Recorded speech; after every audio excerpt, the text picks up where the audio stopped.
piso na 1974. Piso na 1974. At akala ko mga ka-Vertusio ay hindi ko na po ma-retrieve ang coin na ito kasi nung binigay po ito ng bata po sa akin, shout out again sa iyo, Xavier. Sobrang dami po ng impurities po nito. Akala ko po hindi siya malilinis talaga. Talagang hindi ko na siya makikita. Yung mga details po niya talagang covered na siya. Pero buti na lang dito sa bahay, may metal polish po tayo. So ang ginawa ko, nilagyan ko siya ng metal polish. Tapos ini-scrub ko lang siya gamit po yung tela na malambot para hindi po siya madagdagan ang scratch. Tapos ito na siya ngayon. Ayan na siya. Yan. Nung dumating po yan sa akin ay sobrang puno po siya ng impurity. Dilaw lang po ang kulay niya. Tapos ngayon, nakikita na po ang detalye na meron siya. Yan. Ito ay piso na 1974. Hindi po ito medyo. Sobrang luma na po talaga ng coins na ito. At for sure, iniisip ko na kung saan man ito galing, kung saan man ito kinip ng bata ay hindi talaga siya naalagaan. Ngayon lang siya nalinis. Ngayon lang siya naalagaan ulit itong coin na ito. Ayan, kaya kahit na nalinis ko na siya, at least na-retrieve po natin. Pero somehow, hindi na masyadong maganda talaga ang klase. Pero, ang napaka-importante po dito ay malinis na po siya. Malinis na. Ayan. Malinis na ang piso na ito. At, alam nyo po ba mga ka-Vertusio na ang mga coin na ito, kailan nga ba yon? Nagkaroon ng subastahan po kasi sa Quiapo last National Heroes Day.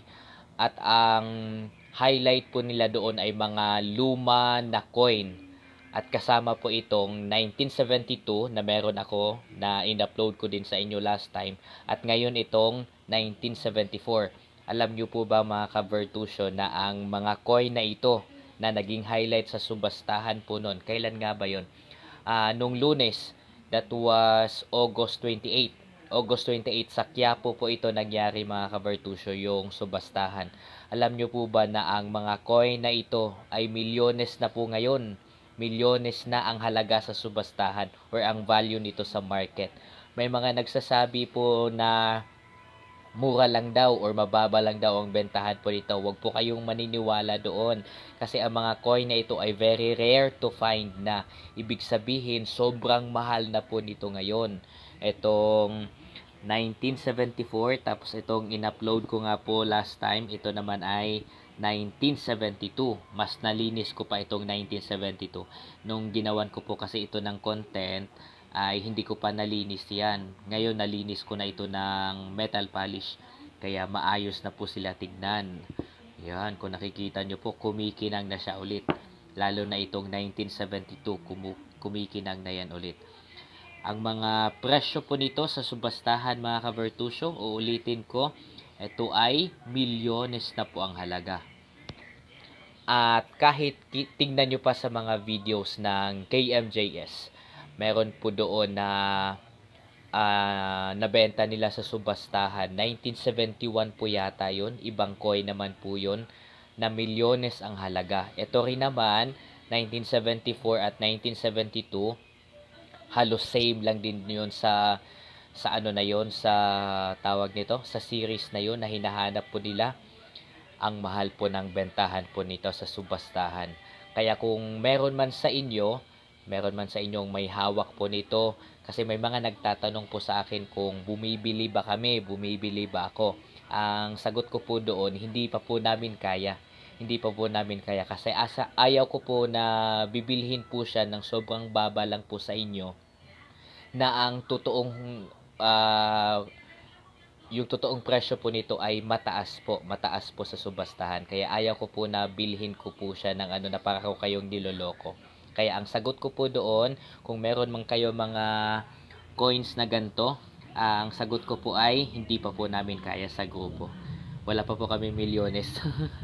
Wala pa kaming milyones at hindi pa po namin kayang bumili ng isang coin na ganito na milyones ang halaga. Hindi pa po kaya.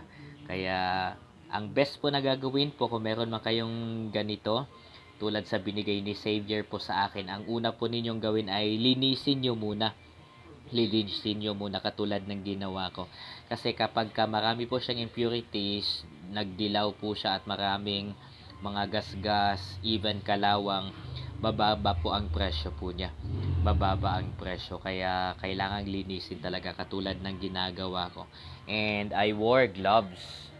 I wore gloves po para hindi na siya madagdagan pa ng ibang impurities.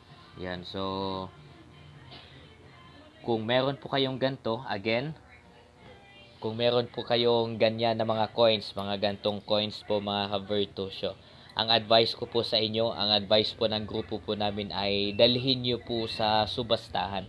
Marami pong subastahan, meron po sa Quiapo, meron sa Pasig, meron sa Novaliches, even Quezon City, sa Quezon Ave, meron po mga subastahan dyan.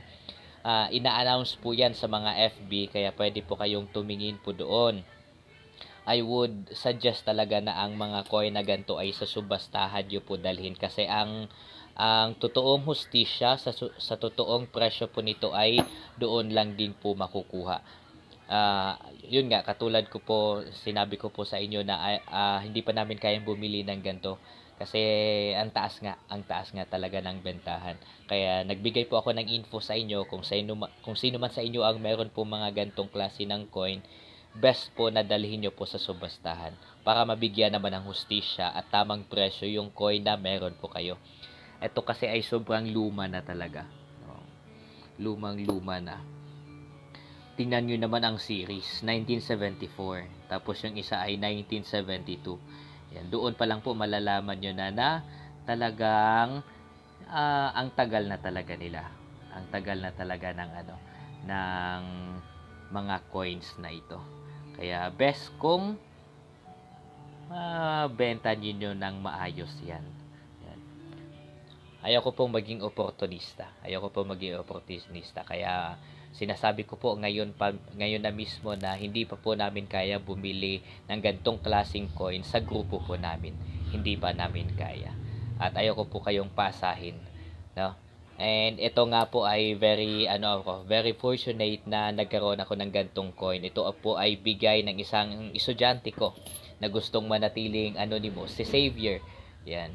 At hindi ko po ito ibebenta kasi wala pa po akong ganto. Yan. Sponsored po itong mga coin na ito. Ginawan ko po ng content at i-shout out ko lang daw yung may-ari. Hindi ko po ito ibebenta kasi may sentimental value ito. At syempre, wala pa po kaming ganito sa grupo. Kaya I would better keep these coins. Wala pa akong pera, pero may hawak na akong milyones. May hawak akong milyones sa mga pera na ito.